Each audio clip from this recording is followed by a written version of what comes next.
more bearable than smelling her and not sinking my teeth through that fine, thin, see-through to the hot, wet, pulsing. Y'all. See, guys, I have always been the type of kid, the type of teen who loved me some angsty teen fantasy YA romance. That was my stuff. Like, yo, I love, you know, the regular girl meets boy, they hate each other, they fall in love, they hate each other again, they fall back in love, and then you flash forward 20 years and they're married with like 5 kids. But you throw in some mermaids, some vampires, some werewolves, some witches, warlocks, or some fairies. Perfect. Anyway, so yeah, that was exactly the case when 4th grade me discovered the Twilight Saga. Now, I had only read all 4 books exactly one time back, you know, in 2009 when I was a child. But I thought it would be kind of fun if I just reread all 4 books now as a junior in college. So I did. And now, Miss Myers has decided to grace us with the much anticipated Midnight Sun, also known as Twilight, in Edward's point of view. So I read that and I have thoughts. Okay. Y'all, Edward Cullen is crazy as a goddamn loon. I am not exaggerating. He's psycho. He's terrifying. I'm still afraid for Bella's life. You know, and I think it's pretty well accepted that Edward Cullen was really creepy in, you know, the books and films. Like, the man, he was a different type of weird, but actually being inside of this man's head, witnessing and experiencing this man's absolute derangement is just a whole nother animal. It's being in Edward's mind, it's jarring. I didn't like it. I was like, the stuff that this man would say, I was just like, baby, who you think you finna get with talking like that? Like, Edward, therapy, he needs therapy. So we opened the book with the lunchroom scene. Y'all know the scene where Bella first sees Edward and she's just asking Jessica and all the Forks girls, like, oh my god, who is that guy with the red hair? Like, he fine, who is he?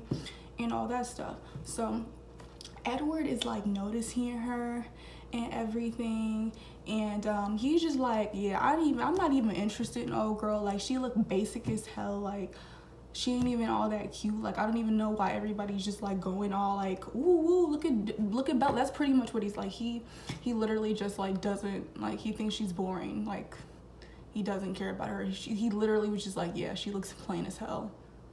Like, so yeah, and really the only reason that Edward is even bothering to even pay like a little bit of attention to Bella is simply because he is like the Cullen family's watchdog. You know, he can read minds, so it's his job to, you know, reach into everybody's mind and just make sure that nobody is noticing that him and his family are not human. So he's doing that, and then he's checking her out a little bit, and he goes into this very strange description of Bella's skin, and I'm gonna read it for you guys. I'm gonna read it. Her skin was so translucent. I could see the rhythmic pulse of blood through her veins under the clear, pale membrane. This is how our boy Edward, the man that we supposed to be like, woo woo, he's cute. This is how he describes the love interest who he is seeing for the first time. Membrane, clear pill, excuse me? Like checking her out, and then as he's doing this, he realizes that he can't read Bella's mind, and he's just like, oh my gosh, I can't read her mind. Like, it's what's going on? Like, am I like, he's like, what? I'm just like everybody else. I can't read this girl's mind. So like that kind of hurts him a little bit, and so he's just like trying to figure out what's going on.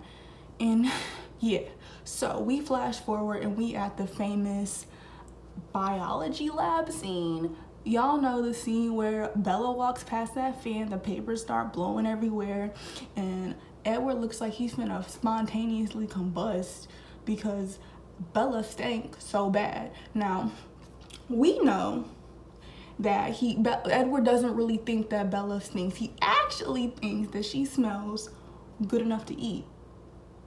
You get it? Because like he's a vampire, he wants to eat her.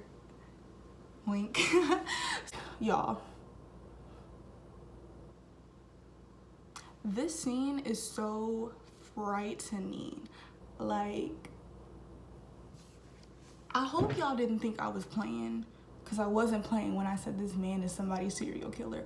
Like, he goes into this whole monologue about how he gonna kill the whole class, kill everybody in the school just so he can get to Bella.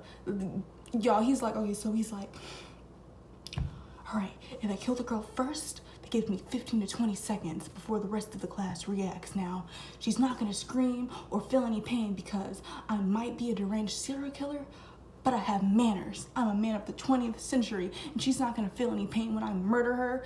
And he's like in a tug of war with himself. He's like, yo, I could kill everybody in this room in 5 seconds, but I think my dad would be kind of sad if I did that, because you know, him and his family, they're vegetarians. They're not supposed to be eating humans and doing all that stuff. And so as Edward is having this like internalized fight within himself, like, oh, do I murder her? Do I not? His like desire for her blood and for her is like starting to morph into pure, genuine hatred. Like, he hates her. He's like, why did this dusty little girl have to even come to Forks? Like, why does she even exist? Like, she's messing up my entire life. I've been not on the human blood for like 80 years, and then her little ugly ass wants to come up in here and smell good and makes me want to kill her. And he's angry. He's angry, and she's like, she's ruining my never-ending life. Like, she's ruining everything. So Edward resists her and everything, and he runs off to go be with like his vampire cousins, so like he can like just like resist not hurting Bella, you know, and that's what he does.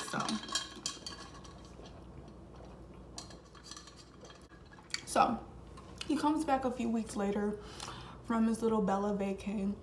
He talks to his family and everything, and they all agree that they need to get rid of Bella. Like, girl, it's too much of a liability, and they need to get rid of her. Okay, and so Edward is just like, nah, like, we don't even gotta do all that. Like, I know I was saying that like I wanted to kill her, and I literally, like, if I come across her again, I'm probably gonna rip out her throat and, you know, drain her dry and all that good stuff. But like, we really don't even gotta kill her like that. Like, for real, like, y'all chill. Honestly, like, ain't nobody has to get hurt. Like, y'all are doing a bit too much. That's how Edward feels. Like, I know he was just talking about how he hates her and all that stuff, but he's like, hey, we ain't even gotta do all of that. So Edward decides that like how he's going to resist Bella, like whenever he's around, he's just not gonna breathe. And this is his little description of him not breathing around her. And babe, so he's like, you know what?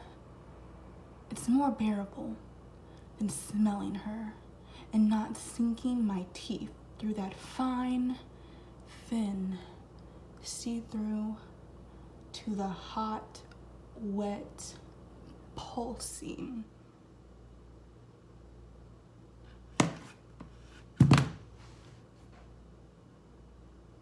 is this your king? So that happens for a few weeks until Bella almost gets crushed by the car, and Edward saves her. And so Bella's just like, wait, she starts to notice that something about this boy ain't right. So she starts asking questions like, excuse me, how did you get across the parking lot to save me from the car? How did you push that big ass car out of the way when it was finna hit me? And Edward's just like, first of all, you dumb concussed idiot. I was standing right next to you and I yanked you out of the way, you dummy. I was standing right there. Clearly you can't see. Clearly your little dumb human eyes can't see because I was standing right next to you. You have a concussion.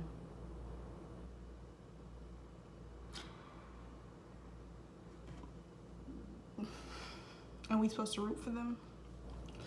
Whew. Okay.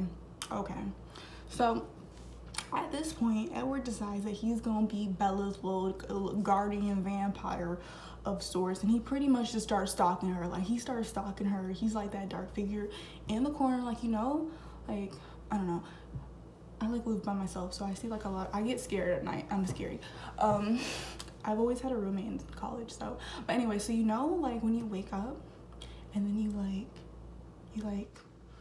look in your corner of your room, and you think you see somebody standing there, but like you turn on your light and it's just like your robe or something hanging up or in the corner.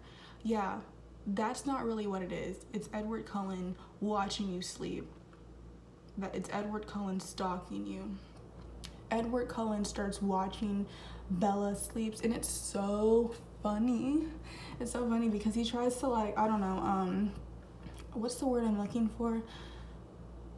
There's this false sense of moral superiority because he's watching her under the guise of being her protector, while like a boy like Mike Newton, he would be like watching her strip and do all that stuff. So Edward's just like, listen, I know that I'm stalking her and watching her sleep, but I'm not like other boys. I'm a gentleman of the 20th century. So yeah, and while Edward has appointed himself as Bella's personal bodyguard, he's like still at odds with his family because like his family thinks that they should just like get rid of Bella. His sister Alice is having like these multiple visions of him murdering Alice, and not murdering Alice, of him murdering Bella. And he thinks that he's falling in love with her. It's really strange because at this point in the book, they've literally spoken like face to face maybe 3 times. And he's just like, yep, you know what? I think I love her. I think I love her. And like part of the reason that he thinks like I said, he's stalking her. So he starts to notice that Bella is kind of like a nice person. Like she's nice to her friends. She's like really helpful. She's really sweet. She like goes out of her way to help people. And yeah, so he's just like, well, she's not a bad person. Maybe I'm in love with her. So that is really strange, and it just keeps getting weirder. We flash forward to the Port Angeles scene. Y'all know the scene where Bella goes to the city with her friends so they can pick out prom dresses or whatever. And she like wanders off. And then she almost gets attacked by like this group of men. And so, like I said, Edward had appointed himself as Miss Ella's body guardian vampire or whatever. And so he's like in trees and stuff, like watching, because it's sunny outside. And so he's like reading people's mind, like reading her friend's mind to like see where they are, and like kind of watching her from like trees, like in through windows and stuff. And then he realized, he's like, oh, yo, they haven't thought like Bella's name in a little bit, like where's she at? So he realizes that Bella is no longer with Angela and Jessica. And he's like, oh my god, Bella, where are you? He's like, where did my girl go? So he's like, he can't like step out. Like he's like running through the shadows, like reading people's minds, like speeding through his car because it's sunny outside, and you know, he has this little problem with the sunlight. He can't be stepping out there because people will see him. And so he's like trying to read people's mind to see if anybody notices Bella. He finally notices realizes somebody's noticed her, and so he starts lifting to see like where she is. He hears the thoughts of those men trying to get her, and so he's like, whoa, guys, stop. He like saves her, and then he's like having this like whole internal monologue where he's like thinking about how badly he wants to murder them. And then he goes into his whole spiel about when he was a younger vampire. He what did he do? Oh yes, he ran away from his parents, you know, Carlisle and Esme, because he wanted to go drink human blood. But like I said, Edward Cullen has this moral superiority. He has a god complex, so he decides that he's only going to take the lives of people who are bad people. So he's taking the murderers, the thieves, people like that. And also, he only gets them once like it's proven beyond a shadow of doubt, like he's actually seen them do the crime. Like he saw that person like stab the person, and he's like, oh, this is the murderer, I'm gonna get him. And so he's doing that. He's like, yeah, I'm not like other vampires, I only took bad people. Like, yeah. And he's having that thought as he's like thinking about how he wants to murder the people trying to get Bella. He saves her, and they go to dinner. So they're sitting at dinner, chitter chattering, doing stuff that teens do at dinner, I guess. And Edward reveals to Bella that he can read minds. He's like, yeah, girl, I've been reading minds. And listen, what they think over there, this is what everybody in the room is thinking about. He's like, sex, money, drugs, piano lessons, karate class. I can read minds, and what of it? Do you like me now? And Bella's like, oh my god, he can read minds. And also at this point, this is when Edward, he's also like, yeah, girl, I've been stalking you, like dead, like for real. And this doesn't bother Bella at all. She's just like, oh, bro, you've been stalking me. Bella decides that she gonna tell Edward, like, yo, I know what you are. You're a vampire. And so Edward's like, well, how did you figure that out? And he's like, yeah, Jacob? Yeah, he told me. And he was just like, what? He was telling secrets, he broke the treaty, but then he's like, it's really not that big of a deal. He doesn't really talk about it too much more after that. Whew. So Bella and Edward, they continue hanging out, fall in love, and Edward finally tells Bella that he's been watching her sleep every single night. And of course, this little fact doesn't bother Bella in the slightest. She's just worried, like, yo, what have you heard me say anything embarrassing? Like, that's literally all she cares about. And you know, as they're getting closer, Edward is still having this internal conflict because Alice, his sister, has narrowed it down to one vision of Edward killing Bella in the field. Y'all know the field where, you know, they was always at together for some reason. Like, you can get chiggers just like laid in fields and stuff. Like, do ticks not exist in forks? Do bugs not? Like, you just laying in fields. Like, I understand that, you know, they white folks and they like laying in grass and stuff, like without blankets, but still, like, y'all don't be getting chiggers from that, like, whatever. So yeah, Alice keeps having this vision. He's like, but like, she tells Edward, she's like, yo, you gotta go to the field regardless, because you gotta face this head on. Like, yeah, there's a 50-50 chance that you might murder the only woman that you have ever loved if you go to this field. But be a man, face it head on, and go to the field. So they go to the field. And you know, Edward decides to take Bella to the field because he wants to show her what he looks like in the sunlight. And boy, like, yo, there's like 3 pages of Edward just being terrified Bella seeing him in the sunlight. He thinks that she's gonna like flip out and like be terrified of him just because like she saw him in the sun.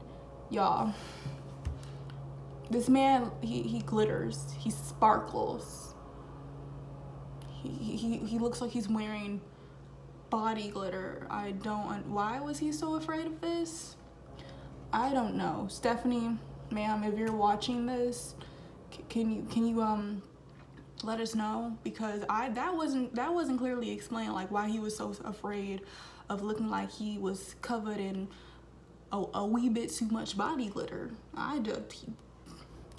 He was like the way he was so scared. He was like, oh my gosh, she's gonna hate me. She's not gonna want to be with me anymore because I have this body glitter all over my body.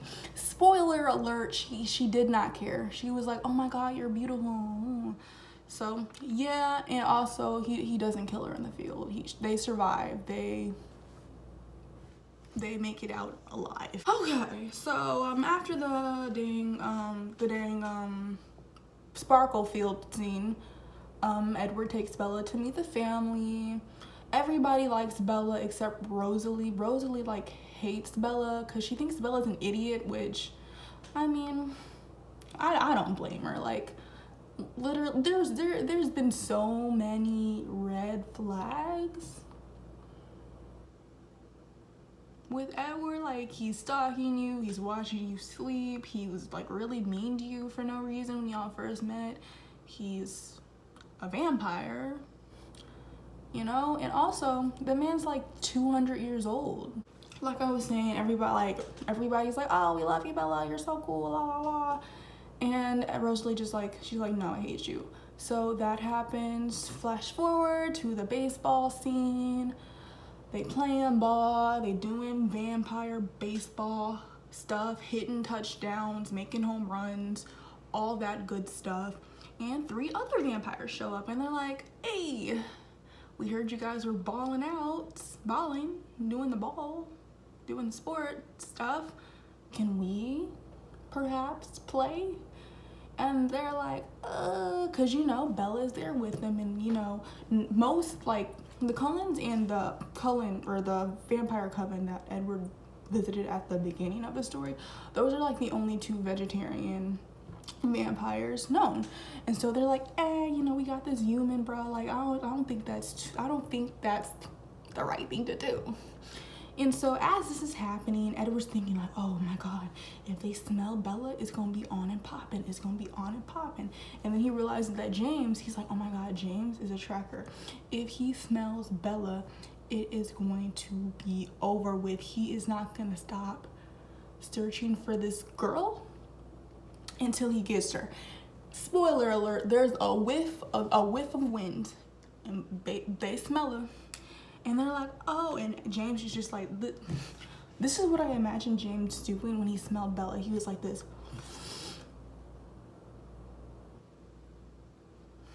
It's like that. He smelled her and he was like, oh, I'm gonna get her. And so he's like, yeah, they finna get her. James is like, yeah, it's on and popping. I'm gonna get this girl. So like the Cullens are like, oh my god, we gotta protect Bella. So Bella, she has to go like be really mean to her dad so she can run away. So they trick the tracker into thinking that Bella is with Edward when Bella is really with Alice. Edward gets really mad at Rosalie because, like I said, Rosalie like genuinely hates Bella, and so she just doesn't care if she dies, and so she refuses to help them keep her safe. But Bella gets tricked by the tracker, and the tracker takes her, roughs her up a little bit, breaks a couple bones, bites her, you know, jacks her up a little bit. Y'all have seen the movie. Y'all know how she gets tossed around like a rag doll. But the Cullens arrive in the nick of time and suck the poison out of her, and Bella lives and they go to prom. The end.